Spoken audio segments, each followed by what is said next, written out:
Goeiedag geliefde op hierdie tweede dag van Pinkster. Dis Dinsdag. En ek gaan 'n gedeelte lees van wat ek gister ook gelees het, maar ek gaan so 'n bietjie verder lees tot en met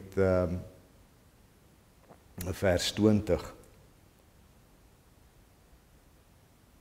Ek sal die Vader vra en hy sal vir julle 'n ander voorspraak stuur om vir ewig by julle te wees, naamlik die Gees van die waarheid. Die wêreld kan hom nie ontvang nie, omdat hulle hom nie sien en hom nie ken nie, maar julle ken hom, omdat hy by julle bly en in julle sal wees. Ek sal julle nie as weeskinders agterlaat nie. Ek kom weer na julle toe. Nog 'n klein rukkie, en dan sien die wêreld my nie meer nie, maar julle sien my, omdat ek lewe en julle sal lewe. Daardie dag sal julle weet dat ek in my Vader is, en julle in my, en ek in julle. Wie my opdragte uitvoer, my opdragte het en dit uitvoer, dis hy wat my liefhet. En wie my liefhet, hom sal my Vader lief hê, en ek sal hom ook lief hê, en my aan hom openbaar. Ek dink min mense weet regtig hoe dit is, hoe dit voel om 'n weeskind te wees. Ons lewe in 'n tyd, vandag se moderne tyd, waar ons huise en organisasies het wat weeskinders akkommodeer. Wat vir my so opvallend is dat hierdie plekke altyd sukkel. Maar daar is iets vir weeskinders, daar is een of ander tipe van heenkome. Al word daar gesukkel om die heenkome aan die gang te hou en alles mooi en reg te hou. Maar onthou in die Nuwe Testament tyd was wesies regtig oorgelaat aan hulle eie lot. Hulle het nie hierdie dinge gehad nie. As jy 'n weeskind was in die Nuwe Testamentiese tyd, en die tyd wat Jesus hier praat, dan was dit 'n baie slegte posisie om in te wees, en jou oorlewing, jou kans op oorlewing, was baie klein. Maar God weet van wees, maar God weet van weeskinders.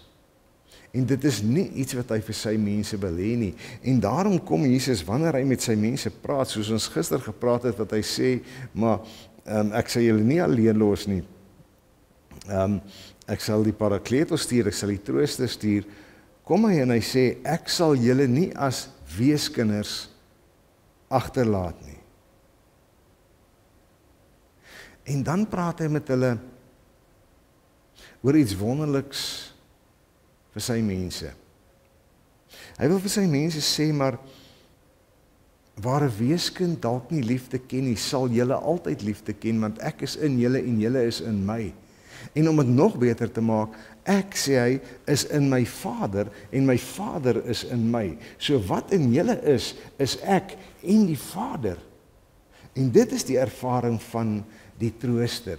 Daarom hou ek so van nie die woord voorspraak vir die Heilige Gees nie, maar die woord Trooster. Dit is so dat baie van ons vir baie verskillende redes in hierdie wêreld sal sê dat ons soos weeskinders voel. Maar ek dink nie ons weet regtig hoe dit voel nie. En ek wil vandag met jou as kind van die Here praat.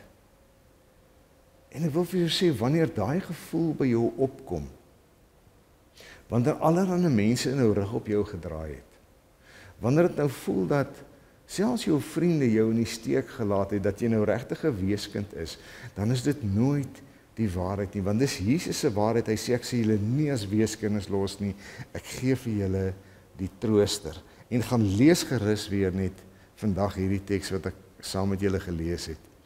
Hoe hy sê dat hy is in die Vader is in hom, hy is in ons, hulle is in ons, en ons is in hom. En dit is om werklik getroos te wees. Nee, die kinders van God het nie 'n organisasie nodig omdat hulle wees is nie. Nee, die kinders van God se kanse op oorlewing is nooit nul nie. Want ons het die Trooster, die Heilige Gees. Mag jy hom so ken in Pinkster 2025. Shalom.